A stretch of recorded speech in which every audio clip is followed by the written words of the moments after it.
திருவாசகத்துக்கு உருகாதார் ஒரு வாசகத்துக்கும் உருகார். ஓம் நம சிவாய. இன்னைக்கு பதிவுல திருவாசகம் கீர்த்தி திருவகவல் பாடலோட பொருள் விளக்கத்தை பத்தி தான் பார்க்க போறோம்.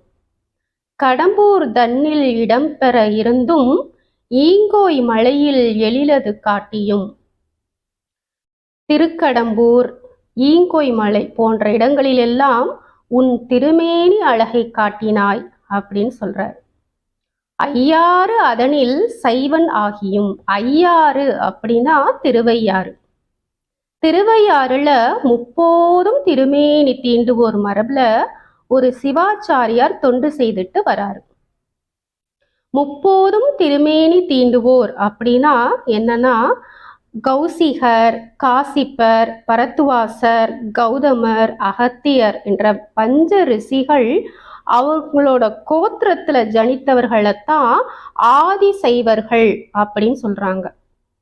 அவங்கதான் சிவபெருமானுக்கு அபிஷேகம், அலங்காரம், நைவேத்தியம், தீபாராதனை, அர்ச்சனை இதெல்லாம் செய்வாங்க. இவங்களைத்தான் திருமேனி தீண்டுவார் அப்படின்னு சொல்லுவாங்க.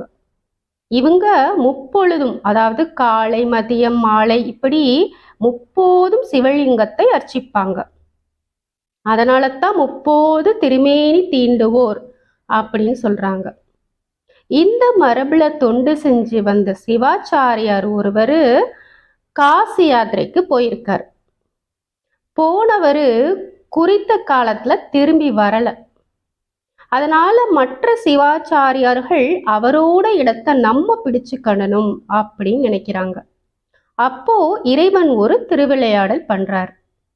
சிவபெருமானே காசிக்கு போன அந்த சிவாச்சாரியாரோட வடிவத்துல கோவிலுக்கு வந்து சிவபெருமானுக்கு பூஜைகள் எல்லாம் செய்யறார். அவர் கோயில் திருமடத்திலேயே தங்கிடுறார். வர்ற வருமானத்தை மட்டும் சிவாச்சாரியார் குடும்பத்துக்கு கொடுக்கிறார். காசிக்கு போன சிவாச்சாரியார் ஊருக்கு திரும்பி வர்றார்.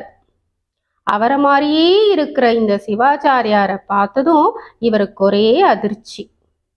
இவர் போலி சிவாச்சாரியார் அப்படின்னு வழக்கும் தொடுக்கிறாரு. வழக்கும் நடக்குது. ஆனா போலி சிவாச்சாரியாருக்கு வழக்கு சாதகமா முடிஞ்சிருது. இதனால மனமுடைஞ்ச உண்மையான சிவாச்சாரியார் இறைவன் முன்னாடி அழுது புலம்புறார். இத ஊர் மக்கள், சபையில இருக்கிறவங்க, அந்த போலி சிவாச்சாரியார் எல்லாரும் பாக்குறாங்க. அப்போ போலி சிவாச்சாரியார் அவரே உண்மையான சிவாச்சாரியார் அப்படின்னு சொல்லிட்டு மறைஞ்சிடுறார். அப்போதான் எல்லாருக்கும் தெரியுது வந்தது சிவபெருமான் தான் அப்படின்னு.